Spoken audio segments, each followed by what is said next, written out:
Ya, Shalom, kita akan kembali merenungkan firman Tuhan pada malam hari ini. Namun sebelum kita merenungkan firman Tuhan, saya ajak kita berdoa. Mari kita berdoa, teman-teman. Bapa di dalam surga, Bapa yang kami sembah dalam nama Tuhan Yesus, Allah Abraham, Ishak dan Yakub, Allah Elohim Adonai Yeshua Mesia, Allah yang sudah menjadi manusia dan Allah Roh Kudus yang bersama-sama kami hari ini. Kami mau mendengarkan bagian firman-Mu, berfirmanlah kepada kami, supaya firman-Mu bisa menjadi penerang di dalam setiap hidup kami, dan memberi kekuatan, kemampuan di dalam melaksanakan amanat agung. Terima kasih Bapa, berhikmat bijaksana kepada yang mendengar, dan terlebih kepada hamba-Mu yang menjelaskan secara sederhana. Terpujilah Engkau, demi nama Tuhan Yesus kami berdoa. Amin. Kita akan bersama-sama pada malam hari ini merenungkan firman Tuhan, yaitu peperangan rohani yang akan kita bahas hari ini. Bapak Ibu Saudaraku yang terkasih dalam nama Tuhan Yesus, hidup di dunia ini adalah, ada orang sering bilang hidup itu permainan. Bahkan ada orang bilang hidup itu seni. Atau ada orang yang berkata bahwa hidup itu perjuangan. Dikatakan firman Tuhan bahwa hidup orang percaya adalah hidup peperangan rohani yang nyata dalam kehidupan setiap orang percaya. Sebagai orang yang beriman kepada Tuhan Yesus, kita harus menyadari bahwa dalam kehidupan kita ada senantiasa musuh yang terus mengancam hidup kita di dalam dunia ini. Musuh itu bukan manusia, tetapi adalah iblis dan diri kita sendiri dan pengaruh-pengaruh dunia, karena kegelapan sudah mempengaruhi dunia ini. Kita pasti bisa menang seperti yang dikatakan oleh firman Tuhan, bahwa sebagai orang percaya kita memiliki kemenangan di dalam setiap peperangan rohani itu. Namun kemenangan itu bisa didapatkan apabila kita sungguh-sungguh mengandalkan kuasa Tuhan Yesus yang sudah diberikan kita, yaitu kuasa kudus. Bahkan di dalam ayat Alkitab, kenakanlah seluruh perlengkapan senjata Allah. Nah, hari ini saya akan mencoba mengajak kita untuk merenungkan bagian firman Tuhan di dalam Efesus pasal 6 ayat 10-12. Bagaimana Efesus mengingatkan kita untuk terus berperang dalam kehidupan kita setiap hari, yaitu disebut dengan peperangan rohani, supaya kita menjadi orang-orang yang rohani, orang-orang yang terus hidup di dalam Tuhan. Nah, itu yang menjadi perenungan kita hari ini. Nah, oleh karena itu mari kita coba membahas sama-sama. Kita belajar di dalam Efesus pasal 6 ayat 10-12. Saya akan baca buat kita 2 ayat saja.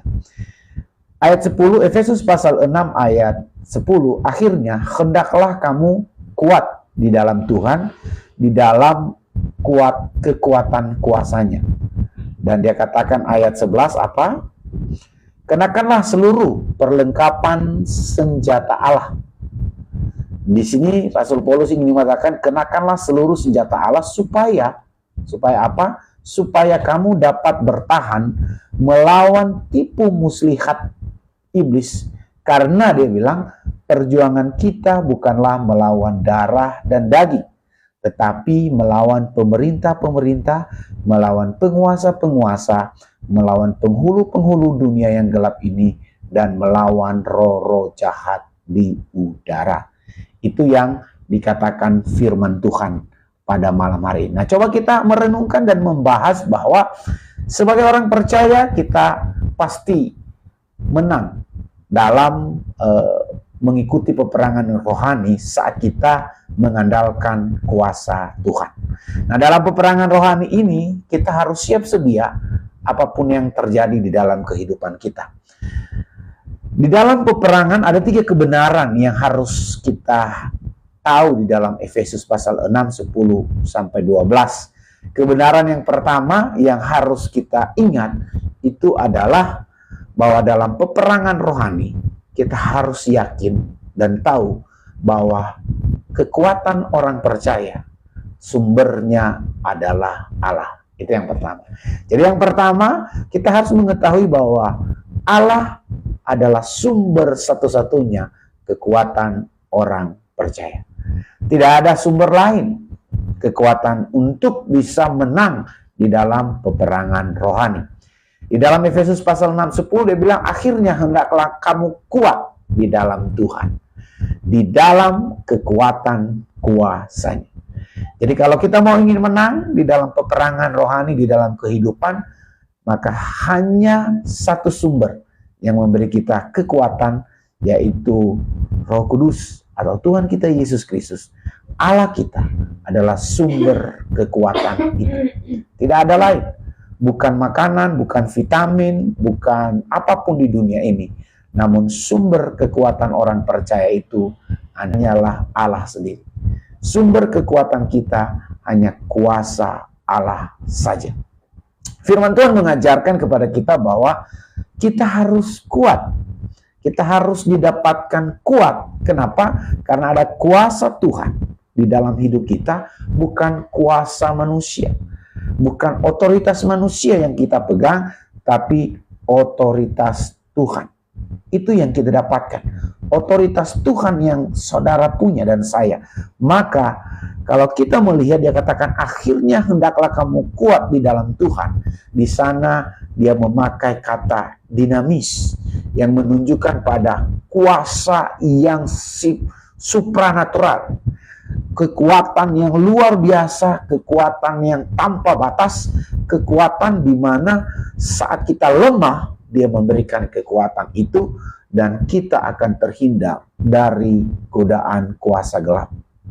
Nah, di dalam Roma pasal 8 ayat 37 dia berkatakan, tetapi dalam semuanya itu kita lebih daripada orang-orang yang menang oleh Dia yang telah mengasihi kita. Jadi kita sebagai orang percaya, kita pasti menang. Kita memiliki kemenangan itu. Tetapi saya mau katakan tadi, kalau saudara meyakini dan memiliki bahwa adalah sumber kekuatan Anda dan saya adalah Tuhan kita, Yesus Kristus. Nah, saat kita sungguh-sungguh mengandalkan kekuatan dan kuasa Tuhan Yesus dalam peperangan rohani setiap hari, maka kita dapat melawan, menang setiap godaan dan pencobaan dalam kehidupan sehari-hari. Dalam peperangan rohani, kita dapat menang apapun. Karena di dalam Roma berkata, kamu akan mendapat kemenangan itu. Tetapi dalam semuanya itu, kita lebih daripada orang-orang yang menang. Kenapa? Karena kita memiliki sumber kuasa, yaitu Tuhan Yesus. Yang waktu dia naik ke surga, dia berkata, aku memberikan penolong Roh Kudus kepada Anda dan saya. Itu yang pertama. Jadi kalau saudara ingin menang dalam peperangan rohani, yang pertama yang saudara harus lakukan, saudara harus mengerti dan mengetahui bahwa sumber kekuatan satu-satunya yang power itu, yang dia katakan dinamit itu, hanya kepada Tuhan. Nah, yang kedua, saudara harus mengenakan perlengkapan senjata Allah. Itu yang dikatakan firman Tuhan di dalam Efesus 6:11a. Dia katakan, kenakanlah seluruh perlengkapan senjata Allah. Itu saudara berkata, apa itu senjata Allah? Apakah saya sudah menerima senjata Allah? Di sini Rasul Paulus menggunakan sebuah majas, metafora prajurit Romawi. Kenapa? Di saat itu supaya orang memahami bahwa perlengkapan senjata itu sangat penting untuk menggambarkan sebuah kesiapan. Nah, dalam ayat 13-18 digambarkan ada ikat pinggang, ada baju cira, ada perisai, ada pedang dan sebagainya. Nah, dia katakan di sana oleh Rasul Paulus, kenakanlah itu. Artinya di dalam bahasa aslinya dia katakan endisaste, yang artinya tindakan sadar untuk mengenakan dan terus-menerus mengenakan seluruh perlengkapan senjata Allah itu. Dia katakan kenakanlah, dalam bahasa aslinya Yunani, endisaste, yang dia berkata perisai, baju jira harus kita kenakan. Apakah kita sudah memiliki semua itu? Yes, kita sudah memiliki. Sebagai umat Tuhan, kita diberikan semua. Ikat pinggang kebenaran, baju jira, perisai iman, pedang roh, pedang iman. Kita mendapatkan semua fasilitas itu. Dalam peperangan rohani ini, Tuhan mau kita melawan kuasa kegelapan, tidak boleh setengah-setengah. Sebagai orang Kristen, kita harus lengkap dalam menggunakan perlengkapan senjata rohani. Ya, karena iblis adalah musuh kita yang licik dan cerdik, sehingga kita perlu perlindungan total dari Tuhan. Selain kita memiliki sumber kuasa, Tuhan berikan kepada kita untuk mengenakan seluruh perlengkapan rohani. Saya yakin dan percaya saudara memiliki perlengkapan rohani itu seperti dalam ayat 13-18, kenakan semua itu. Dan saudara waktu mengenakan ikat pinggang, baju jira, perisai, pedang, saya yakin dan percaya, maka saudara mampu dengan tindakan sadar mengenakan seluruh perlengkapan itu, maka saudara dapat melawan segala tipu daya muslihat iblis yang akan menyesatkan Anda. Itu yang kedua. Nah, yang ketiga dalam peperangan rohani, yang pertama tadi kita harus mengetahui sumber. Satu-satunya sumber kekuatan orang percaya adalah Roh Kudus. Yang kedua, kita harus mengenakan seluruh perlengkapan senjata Allah dengan sadar, dengan terus-menerus mengenakan senjata itu, dengan tidak melepaskan perlengkapan senjata yang Tuhan sudah berikan kepada kita.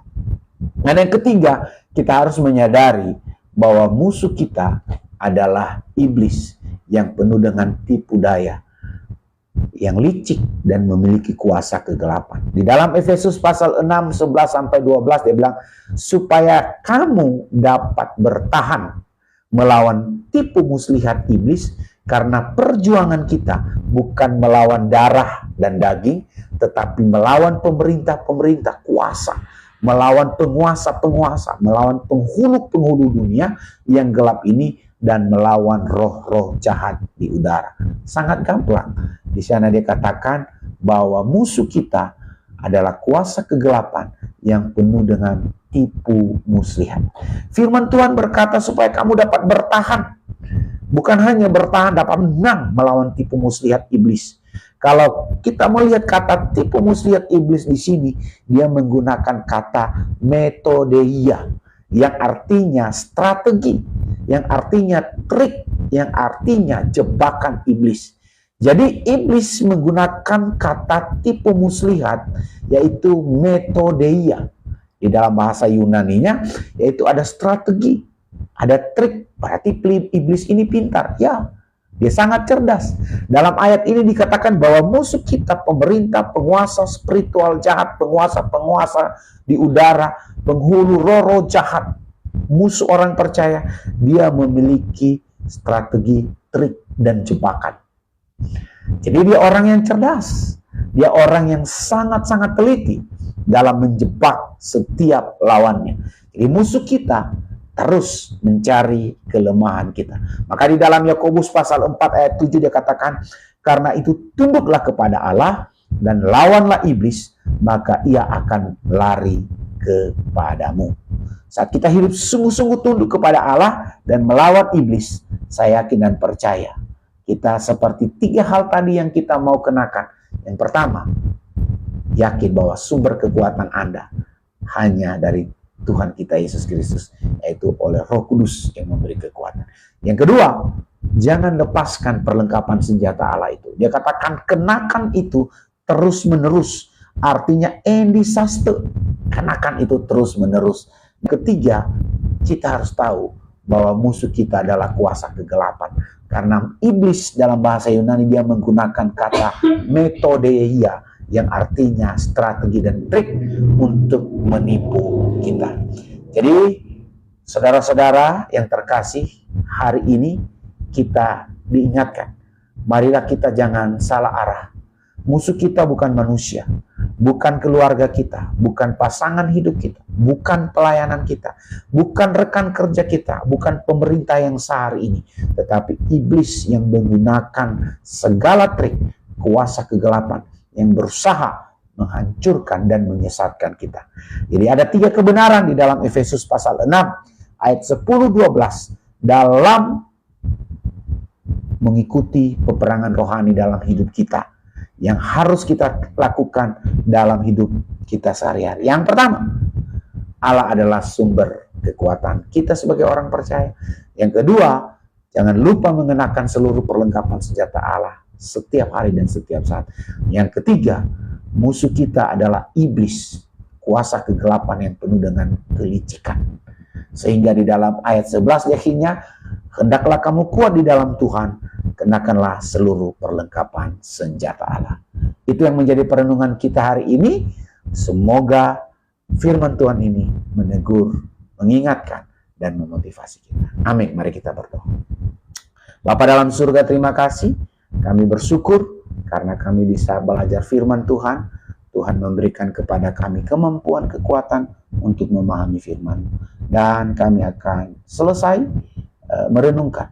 Ada 3 hal yang menjadi poin di dalam firman-Mu hari ini. Yang pertama, kami menyadari bahwa Allah adalah kekuatan, sumber kekuatan kami.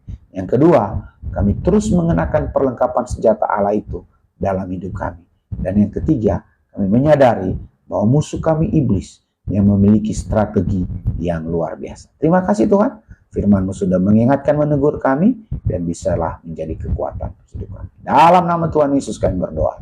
Amin.